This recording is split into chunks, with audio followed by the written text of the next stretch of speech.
जो बच्चे मराठी नहीं समझ पाते उनके लिए,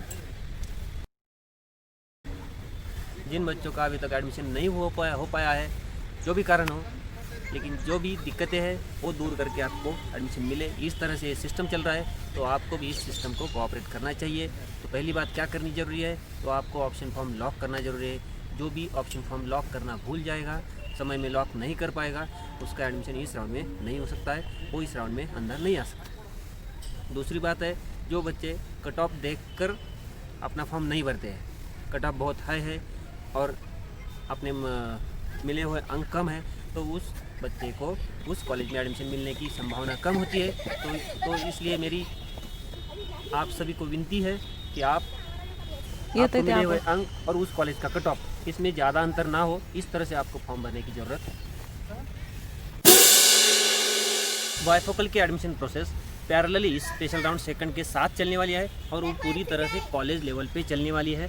तो जिन बच्चों का एडमिशन इसके पहले ही हो चुका है, उन बच्चों के लिए ये बायफोकल की एडमिशन प्रोसेस चलने वाली है। जिन बच्चों को बायफोकल में एडमिशन लेना है, उनको अपने एडमिशन लिए हुए कॉलेज के संपर्क में रहना है, लेकिन कॉलेज जाने की कोई ज़रूरत नहीं है। सिर्फ आपको क्या करना है, जिसको भी अप्लाई करना है वो सिस्टम के ज़रिए अप्लाई कर सकता है। कॉलेज में किसी को भी एप्लीकेशन भेजने की ज़रूरत नहीं है। सिर्फ एप्लीकेशन सिस्टम के द्वारा करने के बाद आपके नाम उस कॉलेज को दिखेंगे और वो कॉलेज उस पर प्रोसेस करेगा। ये जूनियर कॉलेज ने भी ये ध्यान में रखना है कि बच्चों को जब आप बोलेंगे कि बायफोकल का एडमिशन शुरू हो गया है, तो आपको बच्चों को बोलना है कि एप्लीकेशन किस तरह से करना है। स्टूडेंट लॉगिन में ये टैब दिया गया है कि अप्लाई फॉर बायफोकल एडमिशन।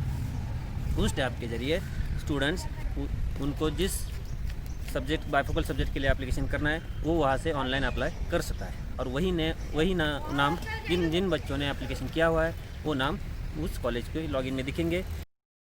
जिस तरह से इन हाउस कोटा के लिए बच्चों के नाम जूनियर कॉलेज के लॉगिन में दिख रहे थे, उसी तरह जिन बच्चों ने बायफोकल के लिए अप्लाई किया हुआ है, उस तरह बायफोकल स्टूडेंट के नाम भी जूनियर कॉलेज को दिखेंगे। जूनियर कॉलेज को वो लिस्ट मिलेगी और उस लिस्ट के ज़रिए आप प्रोसेस कर पाएंगे और मेरिट लिस्ट जनरेट कर पाएंगे। और कॉलेजेस स्टूडेंट से बायफोकल के लिए एप्लीकेशन लेने के बाद उन बच्चों की मेरिट लिस्ट बनाएंगे। मेरिट फॉलो होना ज़रूरी है और कोटा के अंतर्गत उनका कंपटीशन होना चाहिए। जिस कोटा में से उस बच्चे का एडमिशन हुआ है, उसी कोटा में बायफोकल के लिए भी एडमिशन उसको मिलेगा। इस तरह की तरतूद होनी चाहिए और सभी तरह के रिजर्वेशन जो भी कॉन्स्टिट्यूशन है, पैरेलल है, वो फॉलो किए जाएंगे।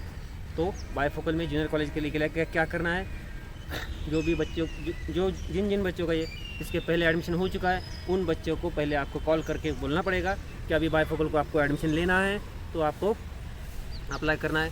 तो बच्चों के एडमिशन आने के बाद कॉलेज लेवल पे उसकी मेरिट लिस्ट बनेगी, उसमें रिजर्वेशन फॉलो किया जाएगा, कोटा फॉलो किया जाएगा और सब्जेक्ट वाइज मेरिट लिस्ट बनने के बाद आपको दिए हुए समय में वो मेरिट लिस्ट जनरेट करके सिलेक्शन लिस्ट बनेगी। और सिलेक्शन होने के बाद उन बच्चों को आप बोलेंगे कि आपका सिलेक्शन बायफोकल के इस सब्जेक्ट के लिए हो चुका है, तो आपको एडमिशन लेना है।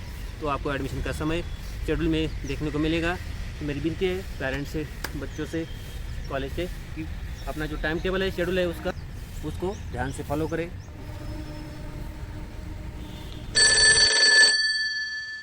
जैसे कि आप सब लोग जानते हो कि महाराष्ट्र में 9वीं से 12वीं तक की कक्षा शुरू करने की परमिशन दी जा चुकी है।